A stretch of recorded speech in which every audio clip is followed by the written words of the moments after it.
Do vibration plates work? What about red light therapy? Or robotic gloves? Or electrical stimulation suits? Or e-stim sleeves? Or functional electrical stimulation? If you are asking yourself if you should invest your money into any of these novel treatments, you are not alone, because these are the types of questions that populate the comments. And so in today's video, I am going to answer that question. Should you be investing your hard-earned money into these so-called novel treatments? If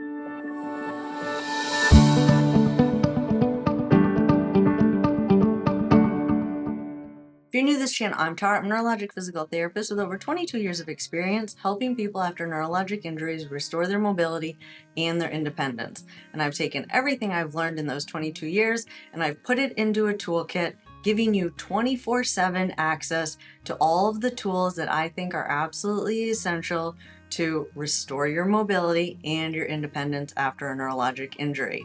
And that toolkit is our Rehab HQ membership program. To learn more about our membership programs, to sign up, or to schedule a discovery call to talk to someone in person about your rehab goals and to help you decide if one of our programs are right for you, you can visit rehab-hq.com. But now on to the topic of today's video, and that is, should you be investing your money into all of these devices that are populating your Instagram feed? And if so, which device is best for you? And the truth is, honestly, there are too many devices out there for me to have tried them all. But beyond that, honestly, a tool is just a tool, and every tool is going to work for certain people. So in today's video, my goal isn't necessarily to go through each one of these tools or novel treatments individually. What we're going to do today is I'm going to give you a decision-making framework that will help you to make an informed buying decision. So if you have ever asked yourself, should I invest my hard-earned money into this tool, and will this tool help me? We are going to go through a 4-point checklist that you should go through that will help you to make an informed buying decision. And point number one, or number one on the checklist, and the number one requirement, based on my opinion, is that whatever you invest your money into, so whatever tool or device you're thinking about purchasing, it cannot replace movement retraining, meaning that repetitive movement practice is absolutely essential. So let me just give you a couple of examples that will help this make sense. If stem cell therapy were effective for restoring or healing the brain after a stroke, which, my opinion, the evidence doesn't yet support that you should be investing your time or your money into stem cell therapy with the hope that that stem cell is going to heal those damaged neurons in your brain. We're just not there yet. But let's use that as an example. If that happened today, and they could inject something into your brain that would completely restore those neurons, they've still been dormant for a while.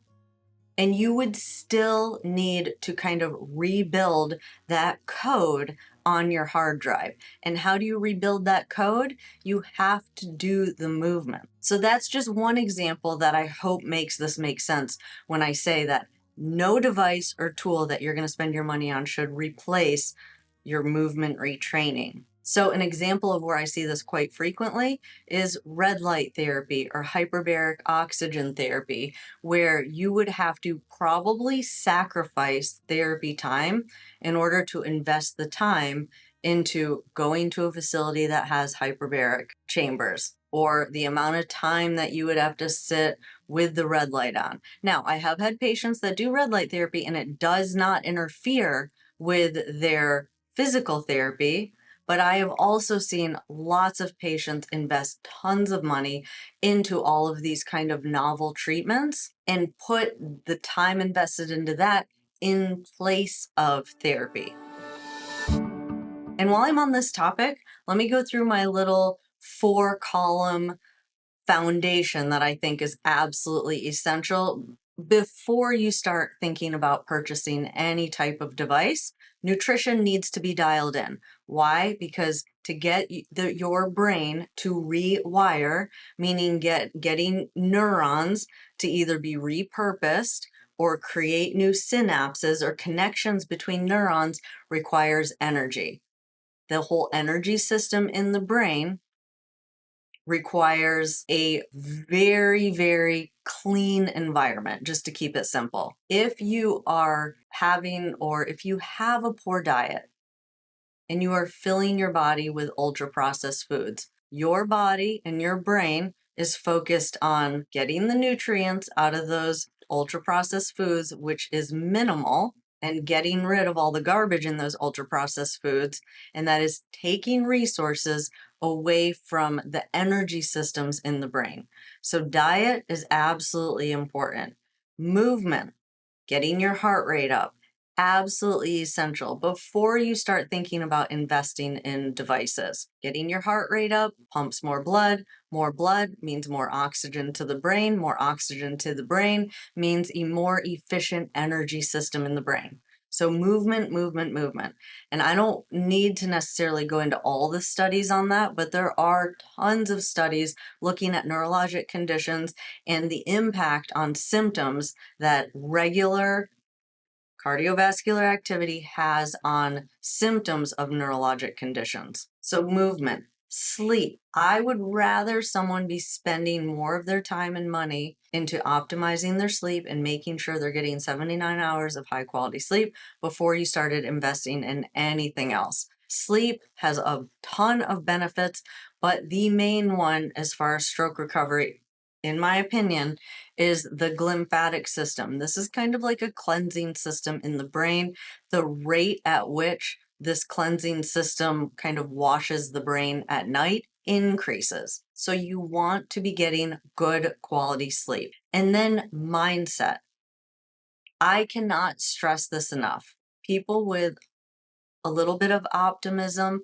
And again, I am not suggesting, I've never been in your shoes. I'm not suggesting this would be easy when you're probably going through one of the worst events in your life. But if you are not in a good space mentally, meaning you accept where you're at, but you also have goals and you're trying to get to where you're going, and you're addressing some of those negative emotions as they bubble up versus bottling them all up and letting them just spew out at caregivers or therapists. Those are little signals that your mindset might need some addressing. I'm not a mental health counselor, but it absolutely could be the most beneficial thing you could do if you find that you have a lot of negative emotions around your circumstances. And if you have a tendency to always be looking towards the past and wanting to get back into the past, you got to be looking ahead. Now, again, could I do it? Not sure. We really don't know what we're going to do until we're in certain situations. And I truly believe this is one of those situations. But based on what I have observed of the patients that I consider kind of like the outliers, they do have a predisposition. Probably this was their personality before their stroke, to look ahead, accept where they're at, and kind of look ahead as to what they can control moving forward. So pillars are mental well-being, nutrition, movement, and sleep. Those are the foundation. All of that is essential before you start thinking about investing in any type of novel treatment.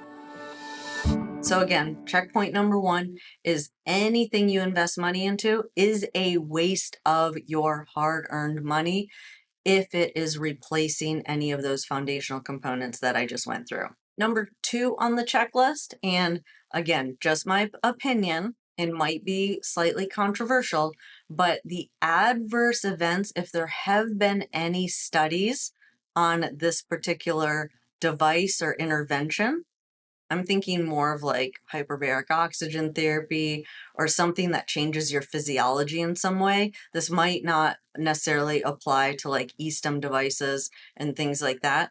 But checklist number two is the adverse events should be very close to zero. And when I say adverse events should be very close to zero, as reported in a study, that also means it is a study that was not funded and run by the manufacturer or whatever that intervention is. And the reason I say that is because studies looking at interventions for the neurologic population, in particular people that have had a stroke, there are no good high quality studies. I hate to say that, but it's absolutely true. There are limitations to almost every study, and to draw strong conclusions from any one study or groups of studies looking at an intervention, I think is not sensical at this point until we can find a way to get more robust studies with more participants for anything. I just don't see it. When I go through the stroke literature, and if it's an observational study, yes, maybe there are more participants or they've looked at bigger populations of people, but for the most part, it's 100 or 200 people.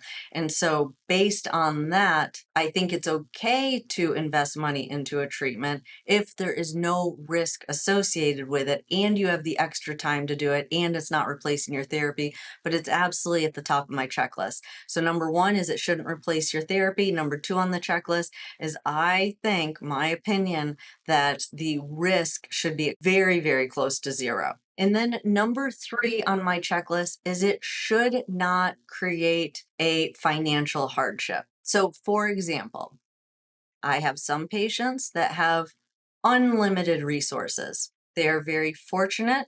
Spending a few $1,000s to try something isn't necessarily going to be bad. I actually had one patient, I don't live in this world, but I had one patient tell me recently that like $3,000 is like a purse or a bag, right? And so, I mean, that's not the world I live in, but there's some people that a few $1,000s to spend on something is not a big deal. And in those situations, if it passes the first two things on this checklist, meaning it's not replacing your physical therapy and there's no risk associated with it, then I think have at it. Spend as much of your money as long as it's not impacting you financially. So if someone tells me that spending this $5,000 on this device would absolutely have no impact on their day-to-day life, then I say go for it. If a device is going to cause you any type of financial hardship, like if you are going to have to look at your budget when deciding whether or not you should purchase this device or this monthly membership, which some robotic devices, they're going to like a monthly membership type of plan. If you're having to re-look at your budget to do that, I just don't think it's worth it. I don't think it's worth the stress, and I don't think there's enough evidence for anything that I've looked at to date.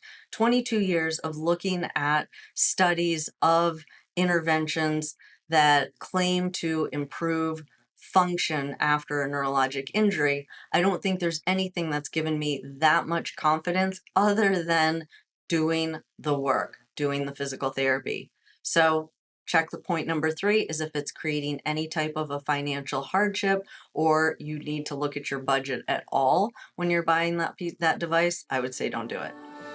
And then number four on that checklist is, are there studies not funded or run by anyone who has a financial interest in that product or device or intervention? And this is huge. I'm not going to name any specific treatments, but recently I have gotten a lot of information about certain injections that claim to heal your brain. I am not suggesting that these are good or bad, but it seems to me that most of the evidence supporting certain injections are more just patient testimonials, or if there are studies out there, they were run by the people that have a financial interest in these stroke-related kind of injections. And again, I'm not here to throw any company under the bus or to throw any treatment, to call out any treatment in particular, because I'm sure if these companies are staying in business, there is probably a small subset of people that it is helping. These people have great testimonies. And if you have the money, and if it's not replacing your physical therapy that you're doing every single day, and if there is no risk associated with it, meaning there's a very near zero chance that you could end up worse from this intervention, then I say absolutely. But if someone is really claiming that this is like the greatest thing since sliced bread, one, that should be a red flag. But two, there should be some independent research studies out there that have no financial interest in the intervention. But that is it for this video. I have a ton more kind of filters that I go through with patients that I see in person, so I might do a part 2 to this on specific categories of devices. Like, my decision-making process changes a little bit based on the price, and also kind of based on the category that it's in. So robotic devices would be one of those things.